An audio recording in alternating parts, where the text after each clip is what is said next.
Hey all, welcome back to Neon's Movie Reviews. I'm Neon, it's my review channel. So today I rewatched, or last night I rewatched Kick-Ass, and I already did kind of a pre-rewatch thoughts on it. This is one of my favorite superhero movies, so I've seen this movie countless times. I'm very familiar with it, but I forgot so fucking much about this. I forgot how great the mobsters are, like the D'Amico crime family. Fucking awesome. They're the funniest parts of this movie. That's where all you get all of like Mark Strong and all of the Guy Ritchie crew is amongst those characters, and they're some really dark humor is done in there with how they kill people or how they torture people and stuff like that, but it all really works well. um I also forgot, like, I remember that this film gets my emotions going. There's some very powerful parts that will like there's that first, not the first scene, but the second scene where he kind of helps the guy who's getting beat up by the gang. That scene usually kind of gets me very emotional just because it's very powerful. It's a very powerful sequence for this kid kind of coming into his own.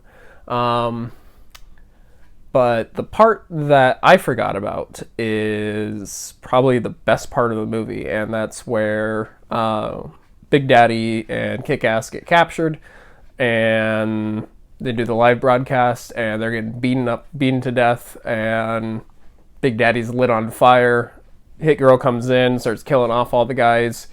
While he's on fire, Big Daddy's shouting like, go to Kryptonite, Robin's Revenge, all these comic book titles and references for all of these different like attack plans, and it really works with his character. It really works with their dynamic, the Nick Cage and Chloe Grace Moretz, their father and daughter relationship. It really works, and this scene, it all comes together.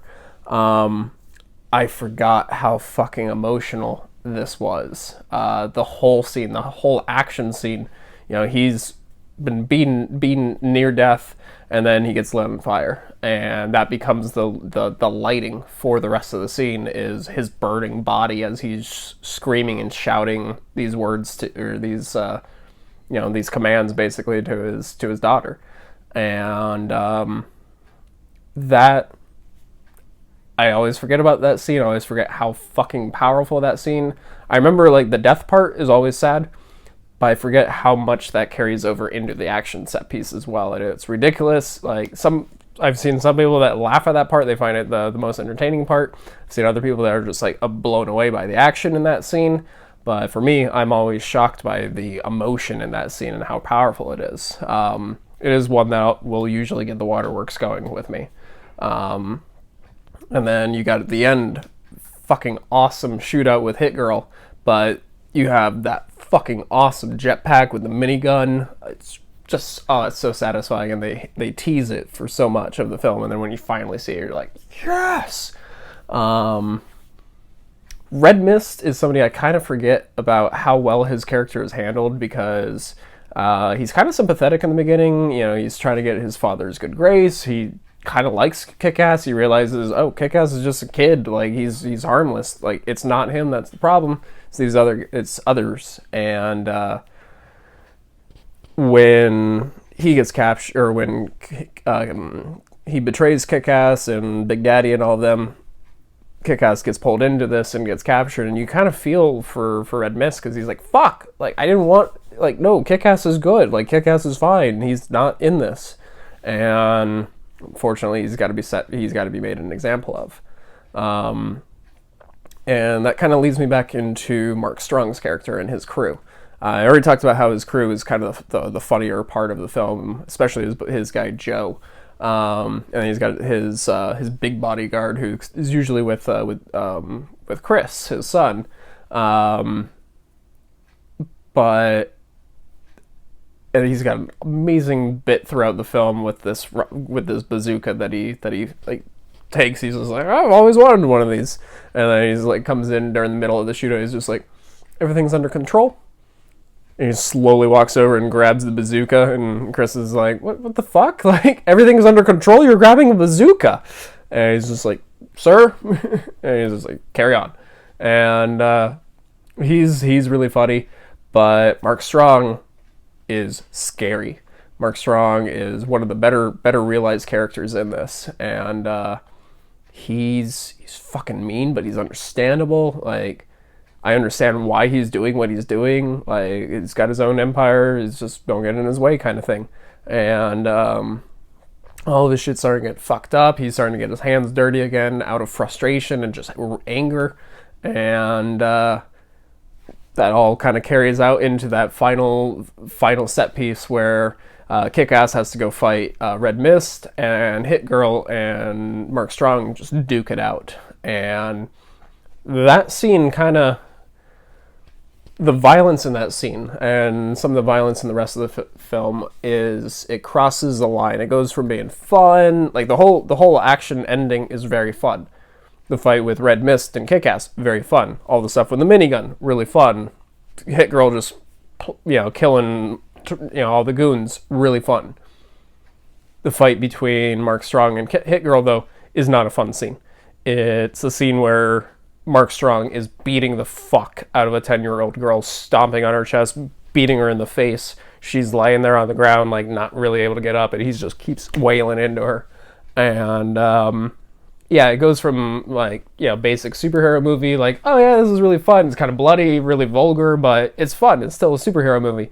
And then you get this, and you're like, holy shit. I'm uncomfortable now. Like, the brutality in this scene is...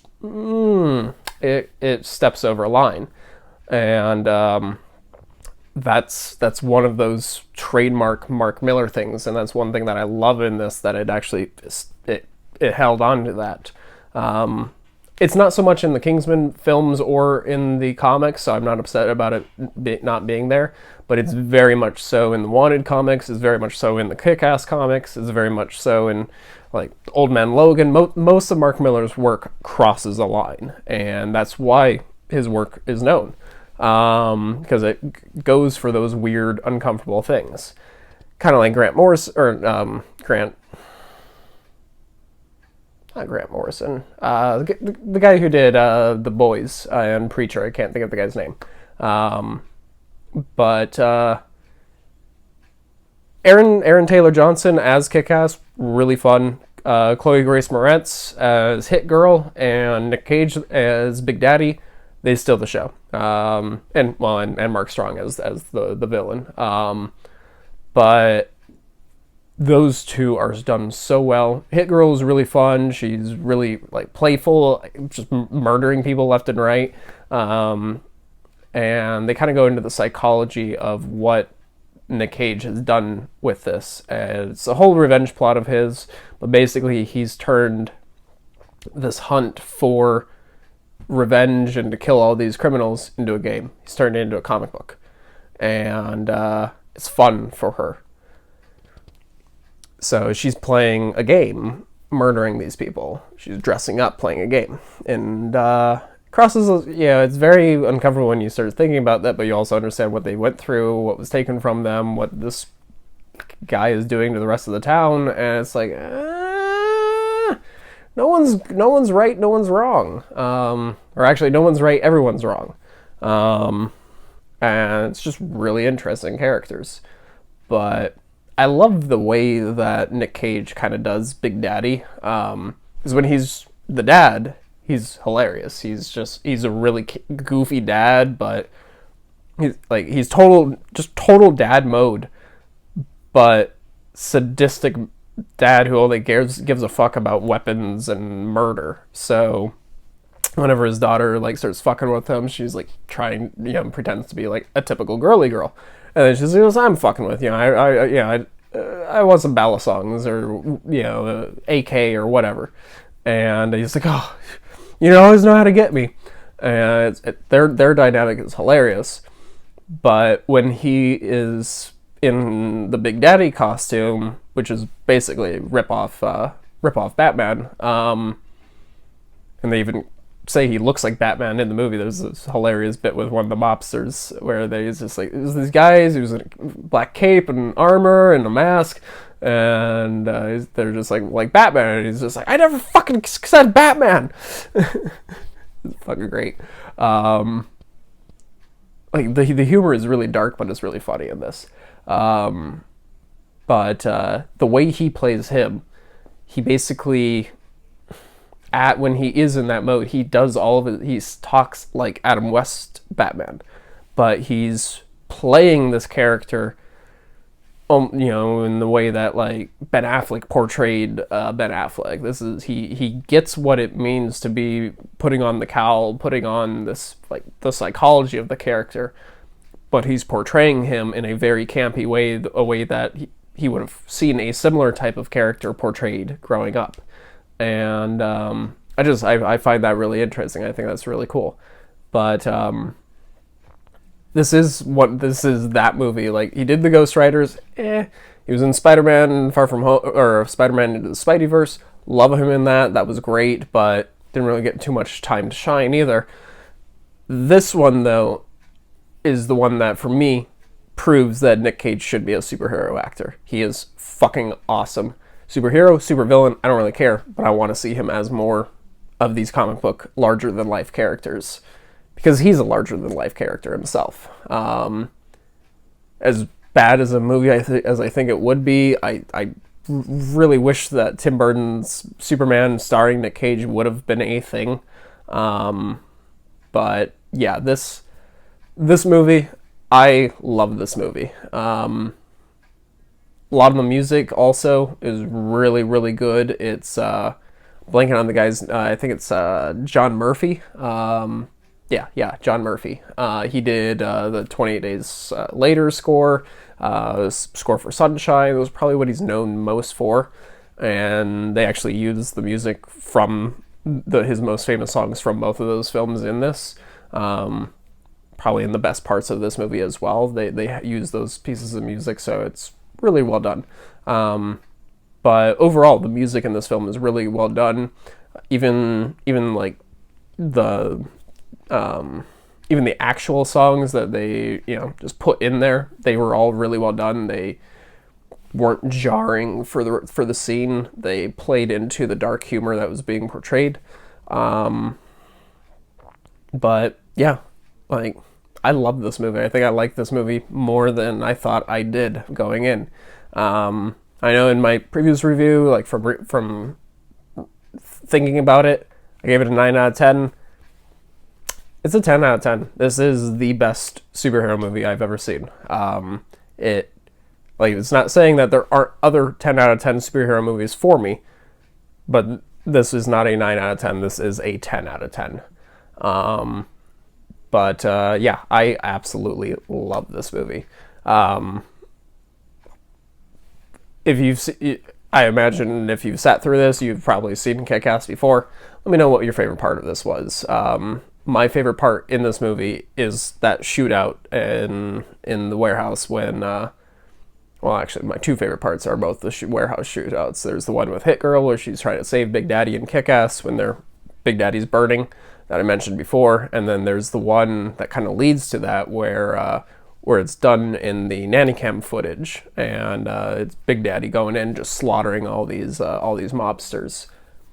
Both of those scenes, absolutely fantastic. And those are the two scenes that cycled the John Murphy music from 28 Days Later and Sunshine. But yeah, that's gonna wrap this up. Gonna be continuing on with the Summer of Nic Cage. Gonna be coming out with a review for Family Man next, so definitely stay tuned for that. Subscribe if you wanna be notified when it's available. And yeah, stay safe all, and see you next time.